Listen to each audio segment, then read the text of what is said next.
Let us see how you can export all your contacts and their custom fields from the CRM. Simply click on these three dots and click on export all. This will export all of your contacts with their custom field data, and you can download the file as CSV.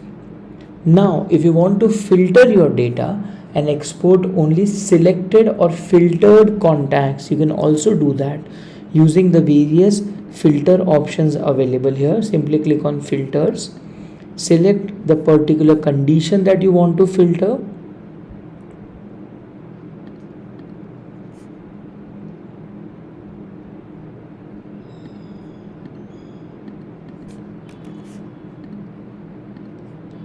Once you have filtered your contacts, you can click on these three dots and click on export filtered. So this will only export all of your filtered contacts with all of their custom fields as CSV. Thank you.